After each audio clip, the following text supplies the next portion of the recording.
I'm a marketing company is what I am. That is what we do every day. We're either marketing ourselves or we're marketing our listings.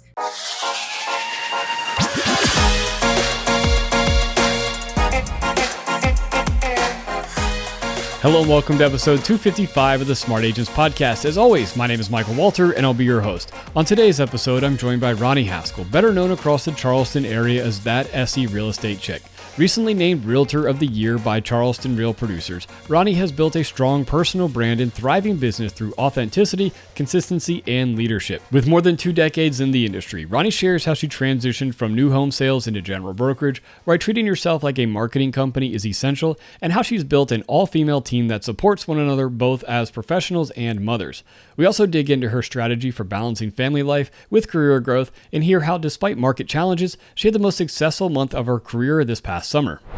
But before we get on with today's featured interview, if you or someone else on your team has an incredible story of real estate success or tips to share with our community, send us a message to feedback@smartagents.com. We're always on the lookout for new guests to inspire our listeners. And lastly, if you enjoy this conversation and want to hear more, be sure to subscribe to the Smart Agents Podcast. We stream on all major podcasting platforms such as Apple Podcasts, Spotify, Amazon Music, and YouTube. All right, let's get on with our conversation with Roni Haskell. For links to connect with her, be sure to check out the episode description. All right. Well, really the way I like to start everything out is if you could just introduce yourself to us a little bit. Tell us who you are and where you are joining us from. Yeah, so Roni Haskell, and I'm a licensed real estate agent and broker out of Charleston, South Carolina. Specifically, to drill it down even further, I'm sitting in Summerville at the moment. So just outside of Charleston is my hometown. Awesome. What, talk to me a little bit about, how you got into real estate. What was it that interested you in the industry? Well, like many people's profession, it kind of migrates into what you, one door opens and you have the faith and maybe the courage to walk through it. So I came to Charleston from graduating Auburn University for a 6-week internship and working at a big architecture firm and in the design section. And to date it a bit, it was 9/11. All my projects get put on hold.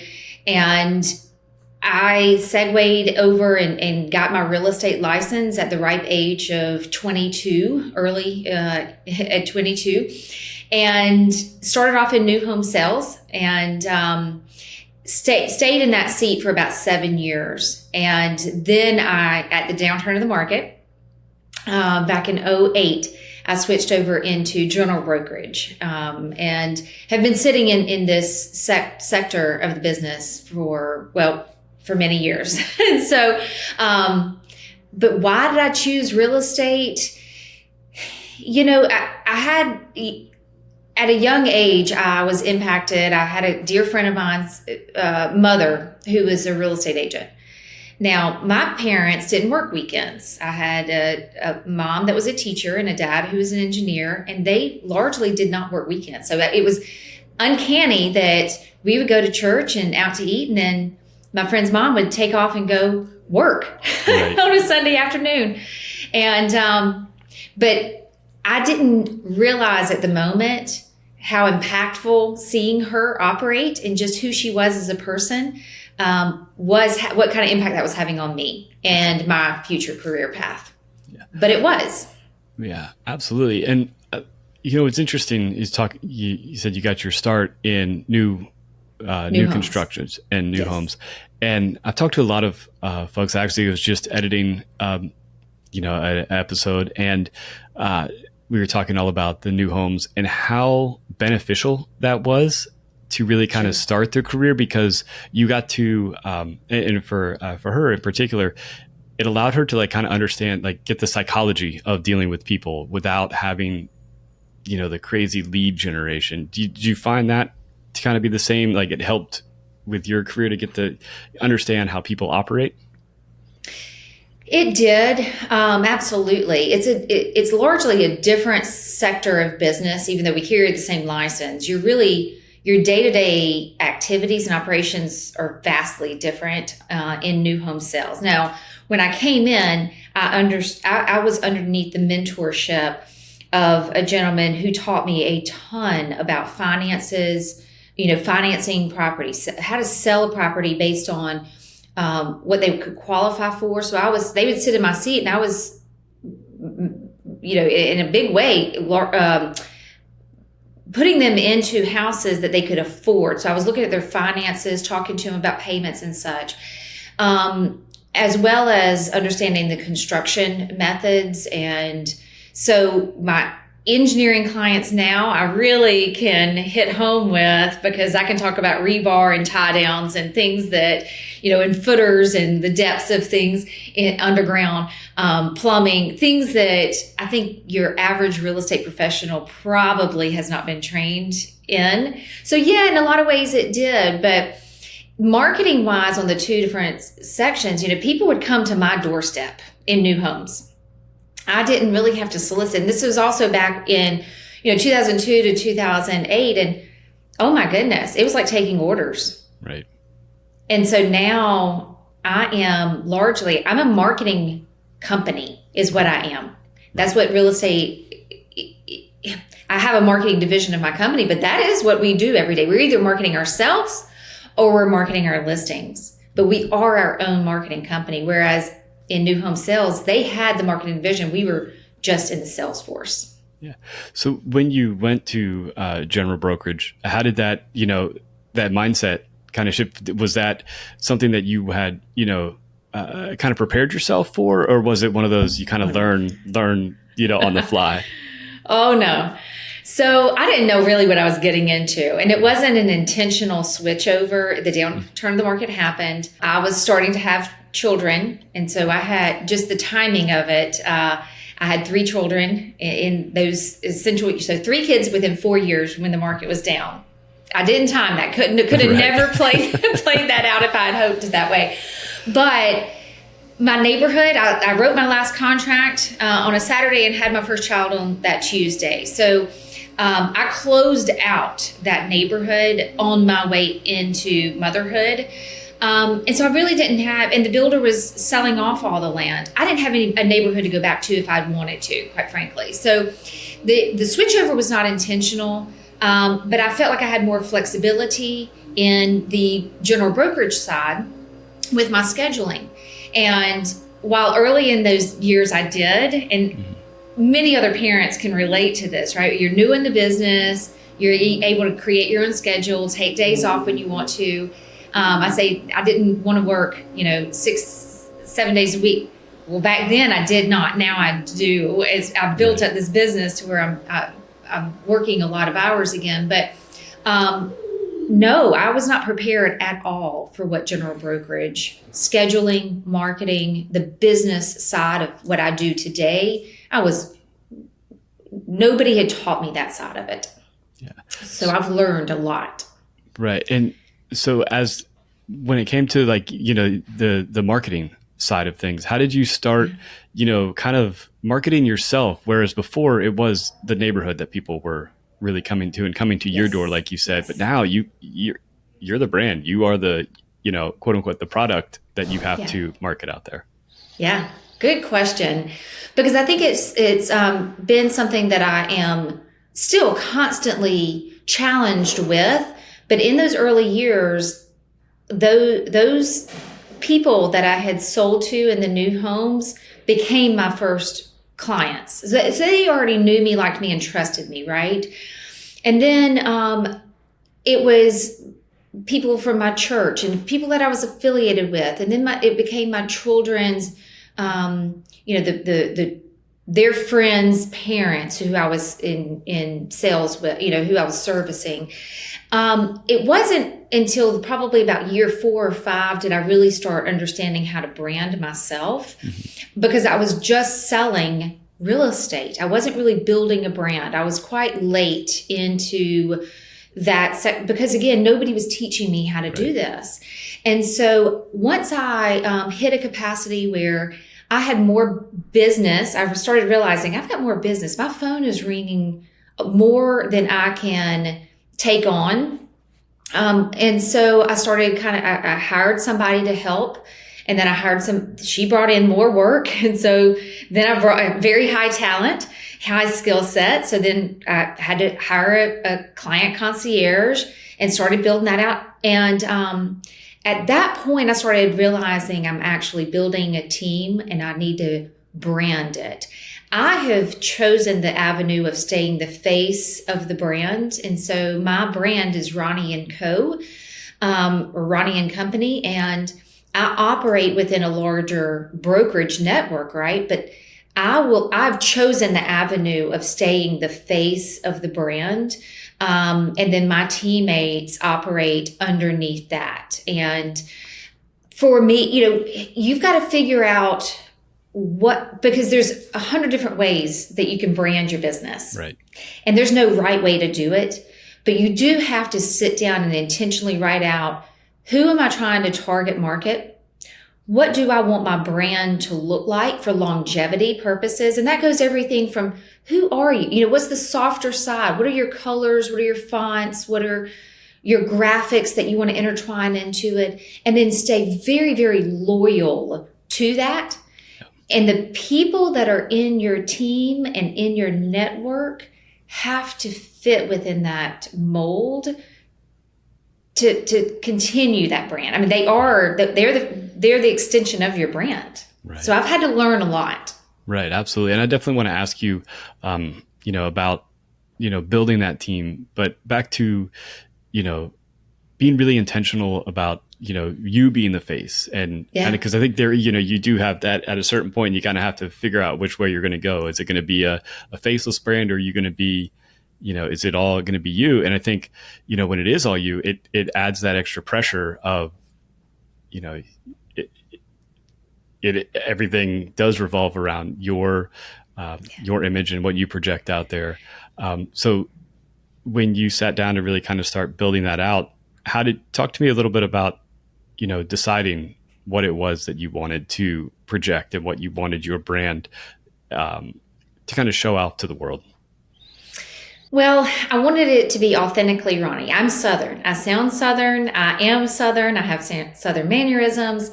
And so I'm on video a lot. And so people get to see that, and they want to see. I started off my branding and videos with just delivering a 1 minute. It had to be 60 seconds or less.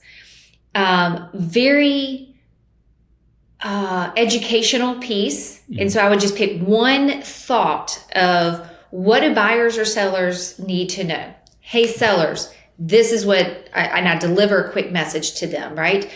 And my videographer put bloopers into the beginning of it.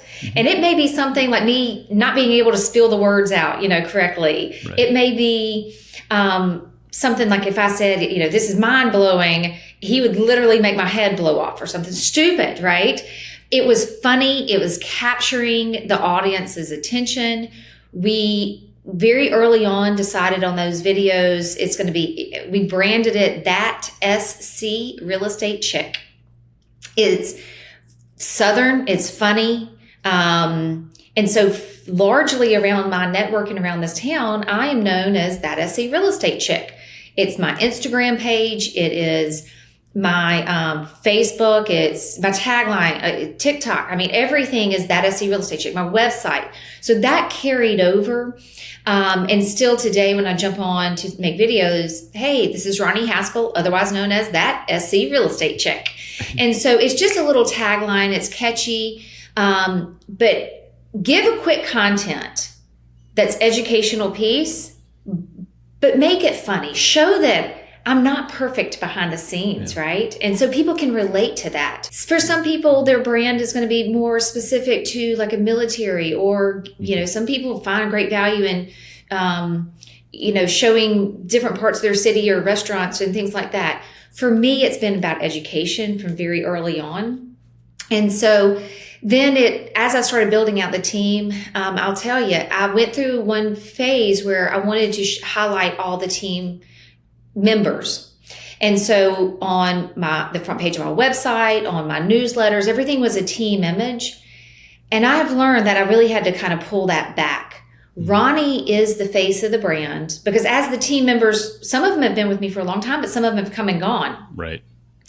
And sometimes I have 8 agents and sometimes I only have 4. So how do I show, okay, she's building up the team, then things shift or somebody, needing to play, the mom role, in this phase of life a little more. So they have to step back from the team for a period of time. It grows, it comes, people come and go and they migrate.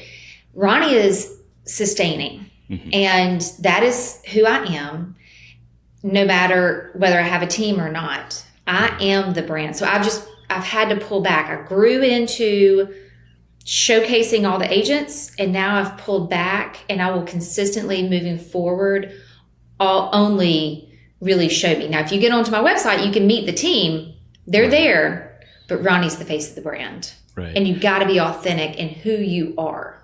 Yeah. And talking about that authentic and who you are, I really think, doing that video content and the educational content, but having those relatable moments, because I think if anybody, if anybody comes across that and sees you on video and sees the bloopers, if they've done like any video stuff, they know that they've gone through take after take after take to get it right. And I think it's awesome, like to show that real side of things, even with the people that, aren't on there, because, if somebody sees, your listing flyers or whatever, they see, the real polished, everything looks great, but they don't know all the work that goes behind it. Was it a little, not necessarily like scary, but like apprehensive to show that side off at first, to show that, hey, everything's not all the way buttoned up? I don't know if I would say it I guess let me just start with saying video is still uncomfortable for me. I've been at it for a long time, and I don't know if I will ever find a true comfort in front of the camera. But in terms of like showing the bloopers and such, that was presented to me very early on. Like, why don't we do this and do it in a way that will be, I have a fun side. In business, I'm very focused and driven and negotiate really strongly. So in business, I have this, demeanor, but in real life, I have a lot of fun. And so I've allowed my marketing team to have a lot of freedom. And there are some parameters, though. There's some boundaries that, if they kick it back over to me, I'm like, ugh, I'm not willing to go quite that far. But I give them a lot of creativity, a lot of freedom in their creativity and in their craft. And so I'm actually very entrusting to the people that are behind the scenes in my brand. And sometimes they push me out of my comfort zone and they're like, just trust me. I can't tell you how many times I've heard those words. Just trust me, Roni. And so I am. And if it falls flat, it falls flat, and it's okay. Then we know and we pick up. But there's just, when I say there's some boundaries, if there's, I am polished, and there's just certain phrases that I'm not willing to use, or political statements that I'm not willing to dive into, so to stay true to who I am, those are my boundaries. But to have fun and show the bloopers, and we'll make reels sometimes solely based on the bloopers and the things that come out of Roni's mouth. And so that's the catchy. I get more engagement with those than I do with the real serious stuff. Right. Absolutely. And that was kind of leading to my next question was, since you've been doing the video content and really kind of showing off your authentic personality, how have you seen that change your initial interactions with somebody that finds you from those videos, as opposed to from before, when it was, a different type of marketing method that you were using? Yeah. I will say, ever since I've had my face as part of the brand, I've been putting these videos out. I really did not do any forward facing marketing before these videos. So let's see, if we go back to about 2018, I guess, is when I started doing video content, YouTube content, and all of this. And so I that's how people have gotten to know me. And so even to date, when people call me, they feel like they already have a relationship with me. And I'm like, I'm sorry, hang on, who is this? But they truly already feel like that they know me. And fun fact, I met my husband, we were connected through Facebook, and he felt like he already knew me. And so when I private messaged him one day, and yes, I did do that. I private messaged him and I said, do we know each other? Because you keep liking my photos. And he said, no, we've never met, but I do know who you are. And so it does work. People want to know who you are. And so I'll go in the grocery store, I'll go in the coffee shop. People already feel like they know me and they have a personal relationship with me, and they've never even met me face to face. But that's how you build your brand. That's how you build trust with somebody, even though it may be disguised because it's all in an online means, right?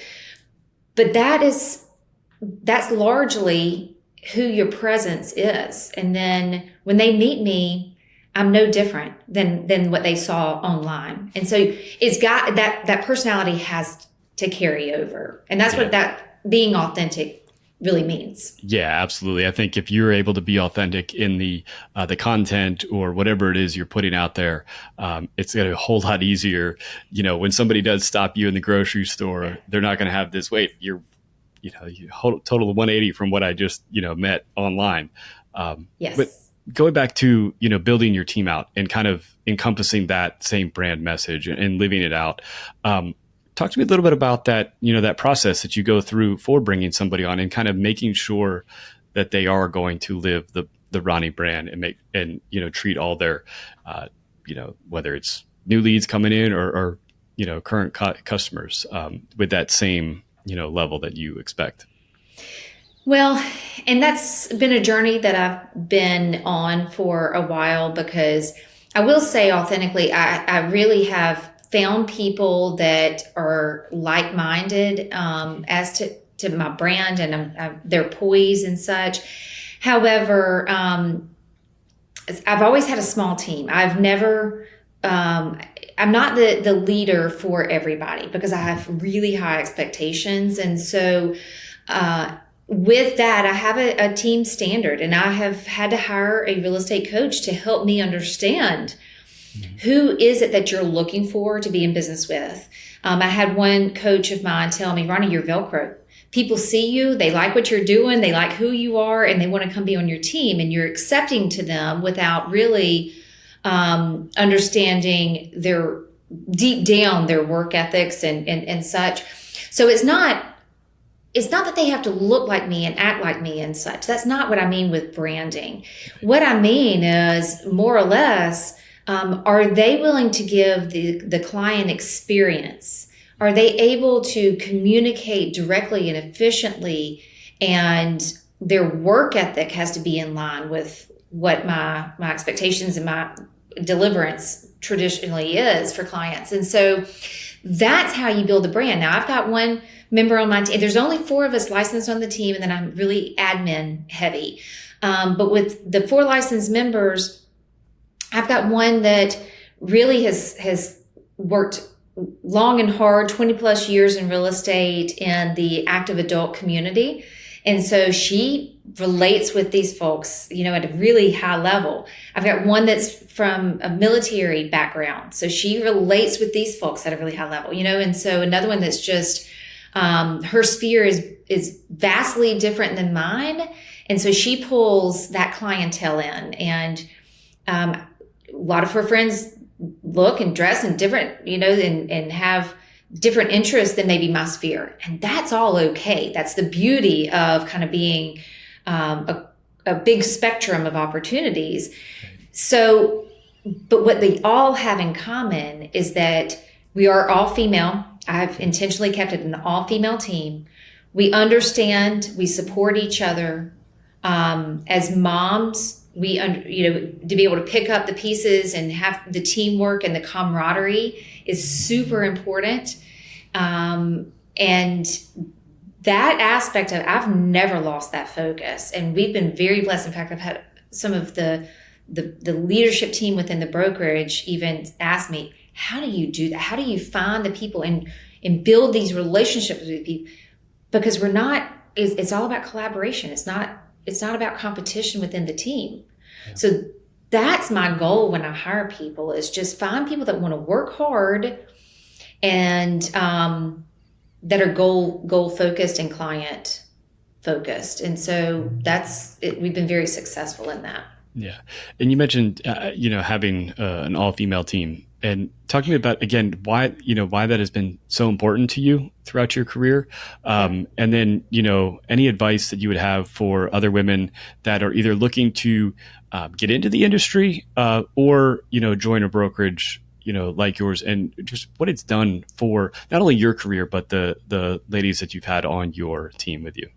Yeah. So I was a solo agent for, 12 years, I guess. And I'm 23 years deep into real estate career, right? So for 12 years, and I had assistants when I was in new home sales. So I was, and some of those were males, and I loved them and worked great with them. So it's not that I'm not happy to work with my male professionals.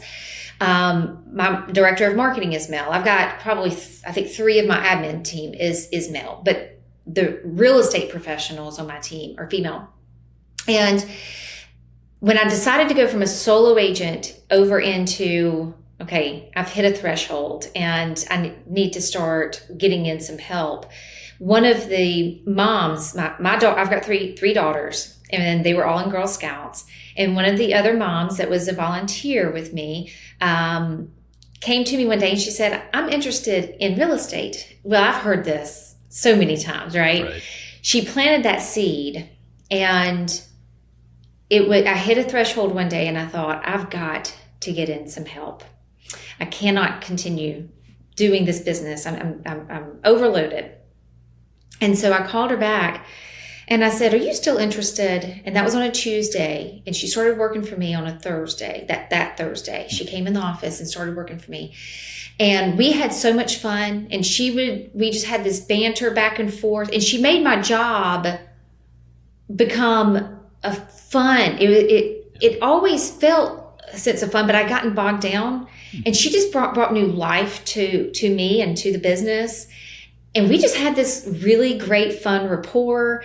And then it became, well, who else can I find that's like this? Who can fit into this model, And I really want to mentor and bring other agents into a business to where they can too understand balancing work, life, home. And it really is. You have to be very strategic about your time, your calendar. And I will say that, the time I was back in the day when I started in general brokerage, I was married to my daughter's dad, to their dad. Mm-hmm. And he could walk out the door and go into work every day for 7, 8 hours, 10 hours if he needed to, and come home, right? While I was managing work and the children's activities. What I have found are other moms that are also balancing their household responsibilities and their children, and I can just relate to that. Yeah. And then to be able to coach them up in a way that says, build out your calendar in a way that you have time to invest in your family. You have time to invest in the business, and you still have time to invest in your relationships with your friends. That's another big part of my life that I'm not willing to sacrifice for the sake of business. And so how do you build out a calendar that you can enjoy different aspects of the day in it? And so I teach them how to do that. And I mentor them in real estate, and I love seeing them soar in this profession. That just brings me joy. And so that's what I've been very intentional about over the years. Yeah, absolutely. And I think what's so cool about the real estate industry is it really is one of those professions that you can start at any point in your life. So, maybe those moms that had another career in something else, but decided to step back for a while to have the kids. and then, wanted to, the kids get a Oh, little bit yeah. older and they want to get back in. But, finding mentors like yourself that can kind of help them, you've been through it, what it's like, and kind of help them, find success in the career path, but also stay, super mom. Yeah, it is. And, you know, there's going to be sacrifices, and this profession specifically, there's no real turnoff to it. It is a lifestyle, and that's what so many people don't understand when they come into real estate. Is if you want to be wildly successful, you're going to make sacrifices. You get the beauty of waking up every day and crafting that day however you wish. You're an entrepreneur. And so you can either decide, well, I'm going to wait and I'm going to go to the gym, later in the day, and then I'll make phone calls this afternoon if I get around to it. And then, you can start pushing out your responsibilities and quickly get distracted. It's easy to do in this business. Or you can wake up with intent and focus and say, I'm sorry, family, but I'm actually working at this moment. You're going to have to respectfully wait, for those needs until later. So, and that's what I think it's just real estate professionals in general. I don't think it's male or female. I think it's just, you get to craft your day into whatever calendar that you want. And then the essential part to that is protecting that calendar and having the other people in your world, your friends, your family, even sometimes your business, the other people you're in business with, let's go to grab lunch. Well, no, actually I've got X, Y, and Z I still have to complete today, just being very consistent and loyal to that calendar that you've created. Yeah. That's the hardest thing that I have seen agents struggle with. Right. Well, I think that's interesting. I think that's an interesting topic because so many times I talk to, whether it's, other brokers or business coaches, and they always talk about, setting that time for your family away, you kind of crafting, really protecting your family time. But I think it's interesting, to talk about it on the other side, where to have that success, your family and your friends, like, they have to understand that there's business time and there's going to be, I think I saw a post on your Instagram. It was, I think you're at vacation, and you're talking, it was a post about, your June that you had, but you're on family vacation, but there's time. I still got to do work. I have negotiations going on. I can't just drop everything just because we're on a family vacation. Yeah. And there's the blend, you've got to really say, okay, well, I need to check, my phone for 30 minutes and manage this, and then set it down. And I have a phone answering service that if there's something that's, needs to be answered right away, the team can handle it, in other words, right? So that is something that I have allowed myself the freedom to have. Okay, if my phone rings and I can't get to it, then I have an answering service. And they're an extension of my team too, right? So they're Southern. They're based out of Atlanta, Georgia, so that they sound like me and kind of communicate like I do as well. Very intentional. That's on brand. Right. But yeah, I mean, it is a career path that you have to be okay. And the people that love you the most have to be okay with sometimes taking a pause and being patient. There is nobody more patient than my new husband, my 3 children, my best friends that I too once a year go on vacation with these ladies. They understand who I am, and I prioritize the relationship that I have with them. And so, but there are some things that Roni just has to take a moment and handle. And expressing to your clients, listen, I'm going to be on vacation, like prefacing it. I'm going on vacation. If it's super important, text me. And so that's what I was dealing with. I had the highest month yet ever in my career, 16 closings in the month of June, 15 coming up in the month of July. It's a big year in I wouldn't say the downturn, in a challenging market, in a shifting market. My team is having a lot of success taking business. Absolutely. And that was something I wanted to touch on before we wrapped up and ran out of time. talk to me, about the Charleston market and how that's evolved over the years. And really, like you said, you're having the best, months and business that you've had. So what are you doing to, kind of combat a quote unquote downturn? And then how's the market specifically, how is it reacting to the different markets? Yeah, I mean, I think Charleston is much the same as many other markets across the country. There's more listing inventory than there's demand from buyers. And so the Charleston market right now is becoming very balanced. And so the numbers would still show that it's a seller's market, but we're not sensing that, right? And so our months of inventory is creeping up somewhere between 3 and 4 months of inventory that's sitting right now. Our normalized market would put us about a 5-month inventory level. So we're starting to see it balanced. Thankfully, our values are not going down. In fact, we're still up 3.5% on our market values, but our percentage of sales is down a bit.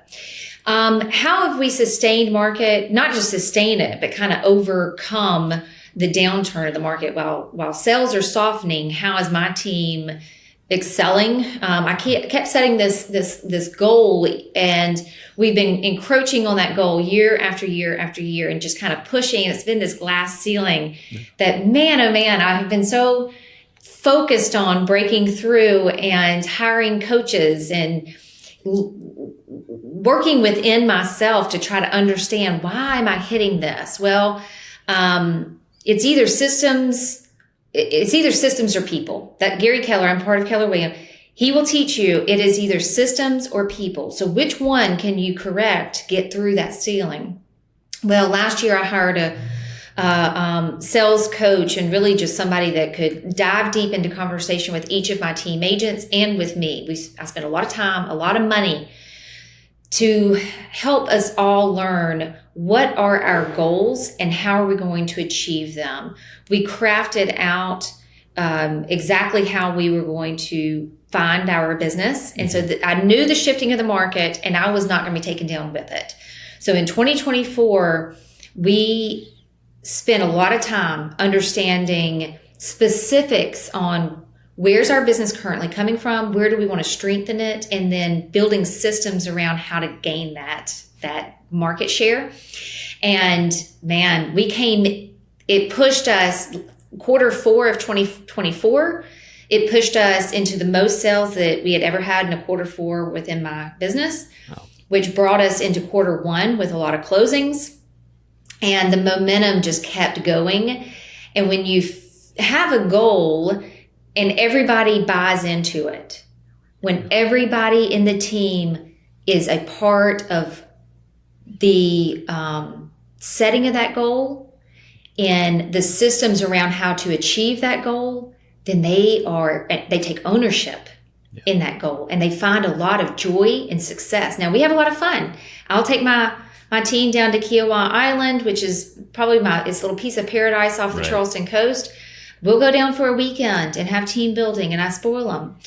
We'll rent a party bus and go out for a night, and I spoil them because they work hard, and I want to keep them motivated, and they're buying into the goals that this team has set together.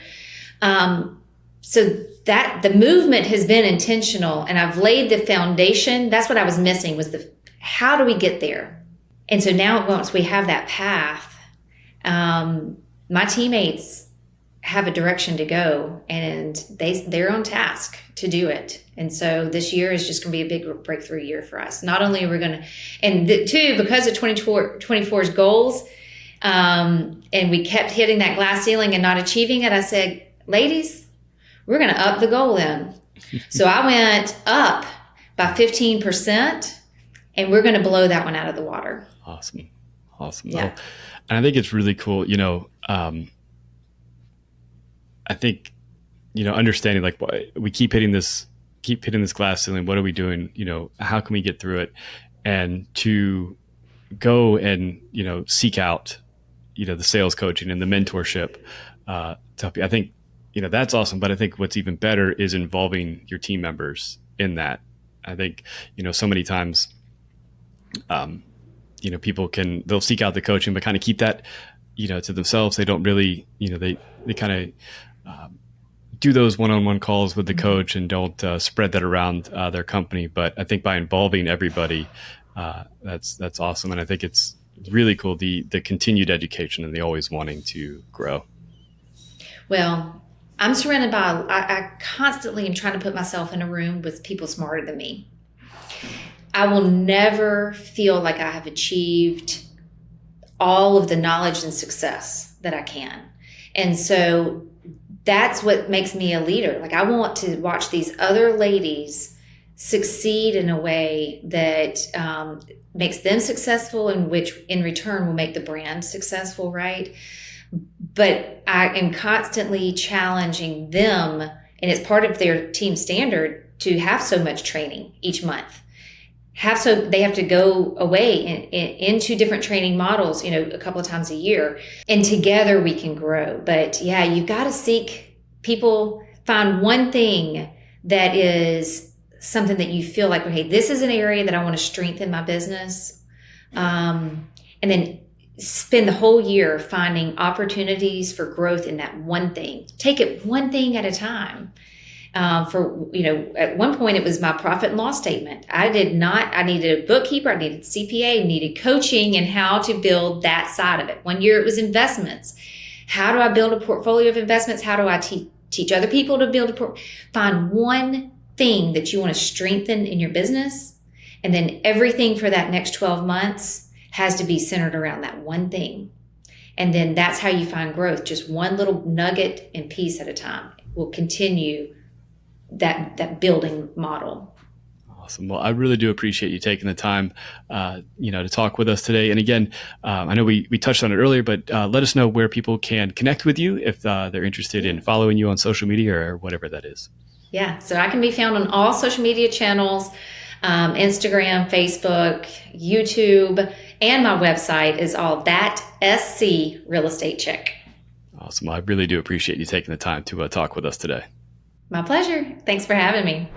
I really want to thank Roni again for joining us today and sharing her journey through building a recognizable personal brand and leading a supportive team of women in real estate. Her story is a powerful reminder that authenticity, consistency, and intentional leadership can create long-term success. If you'd like to connect with Roni or explore her content, I've included links in the episode description. So once again, if you think you or someone else on your team has an incredible story or tips to share with our community, send us a message to feedback@smartagents.com.